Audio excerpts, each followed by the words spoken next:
pero no hay hospital. Ya estamos de regreso en su espacio Trátame Bien, porque ya basta de silencios que duelen y que matan. Vamos a promover siempre los buenos tratos. Este espacio educativo es precisamente para eso, para aprender a valorarnos más, promover los buenos tratos, los buenos cuidados, el autocuidado sobre todo, las masculinidades positivas y todo lo demás. Señores, siguiendo con nuestro tema, la Constitución de la Organización Mundial de la Salud dice: la salud es un estado de completo bienestar físico, mental y social, y no solamente la ausencia de afecciones o enfermedades. Una importante consecuencia de esta definición es que considera la salud mental como algo más que la ausencia de trastornos o discapacidades mentales. Con esto doy pie a nuestro tema de hoy. Víctor, me gustaría que tú inicies con el desarrollo del mismo. Nos hemos planteado la salud mental como propósito de año. ¿Y esto por qué? Hemos visto todas las situaciones que se han creado. Ahora, sobre todo, ha salido muchas situaciones por el tema de la pandemia, del encierro y demás.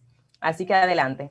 Bien, a esa definición de la Organización Mundial de la Salud, yo quiero agregar otro aspecto, que es el aspecto espiritual. Y es ese el que resalta Juan Luis Guerra en su canción. Es un elemento que culturalmente nosotros hemos hecho descansar en organizaciones e instituciones como un elemento de creencia y no como un fundamento de la vida de cada quien, que enriquece la concepción del mundo y de las relaciones interpersonales. Entonces, tomando en cuenta también lo que dice la Organización Mundial de la Salud, tenemos entonces dos elementos. Está lo físico y está lo mental. Ahora, generalmente cuando a nivel de pueblo se habla de salud mental, se hace la creencia o se hace la imagen de que estamos hablando de personas con trastornos graves de su capacidad mental, y no que la salud mental es un continuo que va desde un sentir, desde un malestar hasta un elemento mucho más complicado, que es una disociación o no poder desarrollarse adecuadamente ni en su casa, ni en su familia, ni en su entorno social. Entonces, a nosotros sí nos interesa a través de este medio poner en atención de las personas que la salud mental tiene que ver con tres elementos: la parte emocional, cómo me siento, ¿verdad? La parte cognitiva, cuáles son mis valores y creencias, y la parte física, que tiene que ver con la salud. Y como tú bien has dicho en otro momento, y Nilka también ha sido reiterativa en eso, lo que es el autocuidado. Yo quiero plantear algo de acuerdo a la temática, y es que, por ejemplo, nos hemos acostumbrado a ver la salud desde un proceso, desde una pauta reactiva. Me duele, voy al médico. Entonces, la salud, muchas veces yo creo que, bueno, así es que la vida, como piensan la gente, y la gente piensa como que así es la vida y yo soy así, como te dice mucha gente, es que yo soy así, pero ese ser no le está sumando beneficio. Eso lo hace que iba peleando con todo el mundo, que no le vaya bien en el trabajo, en los estudios no es organizado y no le va bien, en el trabajo no es organizado y no le va bien, en la familia choca con todo el mundo, pero yo soy así. Entonces, el cambio es constante. Y si fuéramos así, nosotros estuviéramos en la época de la caverna, porque no hubiéramos evolucionado. Nosotros, si fuéramos así, que somos así, tuviéramos de estar allá en la época de la caverna, todavía viviendo en los montes, sin casa, sin aire acondicionado, sin nada de eso. Entonces, muchas veces partimos de unos presupuestos erróneos, que son los que nos siguen haciendo dar respuestas que nos siguen afectando, pero no le queremos prestar atención. Entonces pensamos que la salud mental nada más es para cuando la gente ya tiene trastornos graves, que le Cuando, afectan cuando ya no puedes más, cuando ya no puede más. Entonces, toca no hay fondo. que esperar. La salud mental es para, así como debe de ser con la salud física, que sea preventiva, la salud mental es preventiva. La salud mental es para usted poder ver que en su desempeño, su desenvolvimiento, su accionar, su conducta, le está sumando a su bienestar, no que le está quitando bienestar. Entonces, para ese bienestar, si yo veo que hay algo que es mi manera de accionar, pero eso al final lo que me genera es estrés, ansiedad, lo que me genera es nervio, como dice la gente, angustia, tristeza, dolor, entonces yo debo de ver qué debo hacer con eso. Lo otro es que una de las cosas que a la gente en esta época le genera más daño es que estamos en la época de la felicidad y la gente piensa que la felicidad es un continuo y que la felicidad es un estado que debe de estar permanentemente activo y que si a mí me pasa algo que no es como acorde a mi criterio de feliz, entonces eso está mal. Entonces, si la vida fuera para tener ese continuo de alegría y felicidad, a usted no le hubieran dado una emoción que se llama tristeza, una emoción que se llama dolor, porque ¿para qué se le hubieran dado una emoción que se llama asco o que se llama sorpresa? La Para que ira usted, o una emoción para que le llaman ira, para que usted, y que son básicas, porque nada más hay emociones básicas, después todo lo otro es sentimiento, porque sentimiento es una emoción que yo le pongo un aspecto cognitivo, o sea que yo le pongo un contenido al sentimiento. Eso es el sentimiento. A esa emoción yo le pongo un contenido y eso genera el sentimiento. ¿Entiende? Entonces, ¿Qué pero cátedra han dado ustedes? las emociones no son controlables, son instintos. Entonces yo tengo que aprender a cómo canalizar eso en mi organismo. O sea, porque a mí me da ira no quiere decir que, ok, la ira yo la siento, entonces yo voy a destruir todo. No, yo tengo que aprender a canalizar mi ira. Como también tengo que aprender a canalizar mi tristeza y a canalizar mi dolor. ¿Qué voy a hacer con eso? Entonces, muchas veces una de las cosas que más distorsiones yo veo que genera en esta época es que la gente piensa que el continuo de la felicidad es una sola emoción que se llama alegría. Que se llama alegría. Yo todo el tiempo tengo que estar bien y la gente tiene un estar bien y como que y si pasa algo, y por eso la pandemia ha sido tan fuerte para mucha tan gente. chocante, claro. Tan chocante, porque te cogió de sorpresa esto y esto trae te encierran, no puedes estar, no te puedes relacionar, y entonces, y como que esto es incómodo, y como esto es incómodo y yo no sé bregar con la incomodidad, porque nada más sé bregar con la alegría, entonces esto viene a traer un inconveniente. Entonces, y todo, sí.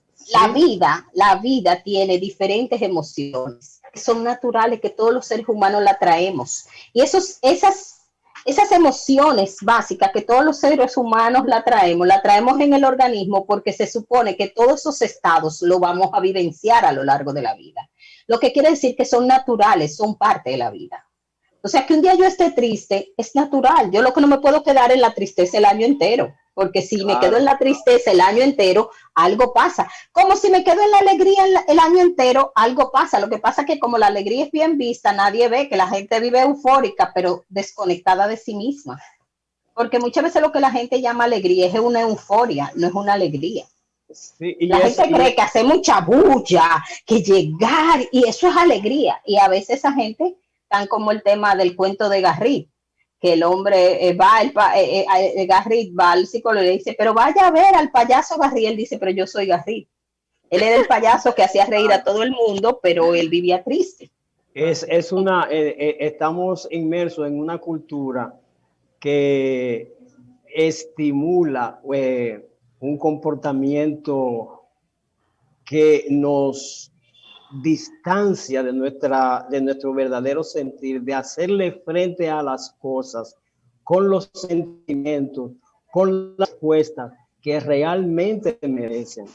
Es decir, frente a todas las situaciones, lo que estamos haciendo es reaccionando con sentimientos extraños, con valores extraños, y eso nos imposibilita tener una apreciación adulta de la realidad y poder entonces tomar las medidas convenientes. Por ejemplo, el que muchas personas no acaten las medidas preventivas de usar máscara, de no salir, los toques de queda, es interesante, porque también ahí aparecen dos elementos. El que vive en los sectores vulnerables, que por situación de su propio hogar, de su propia casa, donde hay 2 habitaciones que son compartidas por 5 y 6 personas y que tiene poca ventilación, por esa misma condición social se ve impelido a salir. ¿Ve? Su necesidad de estar lo pone en riesgo. Y eso nos resulta chocante. Pero también está el otro extremo, el que tiene las posibilidades económicas, el que tiene el estatus social. Y el espacio adecuado. El espacio adecuado, que puede hacer una actividad social que pone en riesgo a los que están ahí, a los que participan, pero se sienten con el poder de poder hacerlo y ejercen ese poder. ¿Ve? Entonces es interesante, si nosotros no nos adentramos en un proceso de evaluar, y en esto quiero ser muy preciso, de evaluar los valores de poder y de vínculo en que nos hemos desarrollado en esta cultura de masa y en esta cultura de consumo, las posibilidades de aumentar las ansiedades, las frustraciones, los rompimientos de pareja, los actos de violencia van a ser mayores, porque no queremos aceptar que estamos entrando en un periodo mundial y cultural donde no podemos seguir valorando la vida y a los demás como lo hemos hecho siempre. Necesitamos acciones, comportamientos completamente diferentes. En ese valorar, yo quiero entrar ahí, Víctor, y decir que, por ejemplo, la gente, una de las cosas que genera todas esas ansiedades, toda esa angustia y todo eso que mucha gente está viviendo hoy, es porque si hoy yo amanezco y tú me preguntas cómo estás y yo digo estoy triste, la gente dice, ay, no diga eso. Eso es como que eso es muy negativo, tú estás muy negativa. Entonces, como que todo el mundo espera que siempre tú estés bien y que el único estado es bien. Y eso que es natural, y yo voy a poner un ejemplo que lo reconozco, es un poco grotesco, pero es para que ustedes vean lo que cuando yo a lo que es natural le doy una consecuencia de bueno o de malo. A nadie se le ocurriría decir que defecar es malo.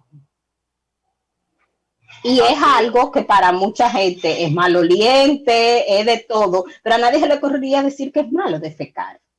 ¿Por qué? Porque es algo natural que el organismo tiene que defecar para sacar eso que ya es tóxico dentro del organismo, ¿verdad?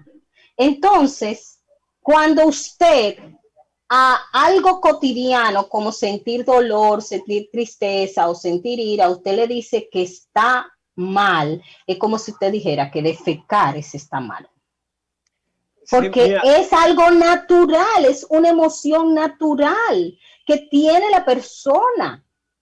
Entonces, una de las cosas que más distorsiones nos genera hoy en día, y yo lo puedo decir como profesional de la salud mental, la cantidad de gente que dice, que dice, es que mire, es que se me murió mi abuela y yo estoy triste, ¿y por qué mi familia está triste? No debe, pero es la muerte. Ante la muerte, lo normal es la tristeza, porque hay una ausencia y un vacío de un ser que usted amó. Entonces, en este presupuesto del mundo de hoy, todo lo queremos poner como que nada es nada. Se te muere un ser y debemos de ver la muerte como que nada es nada. no es que usted se quede en un duelo, no es tampoco que usted haga un drama del duelo y que usted dure 6 años en el duelo, porque eso tampoco es sano. Pero que usted en unos días, usted esté triste y que usted se contacte con su ausencia, con lo que eso le hizo sentir, eso es sano.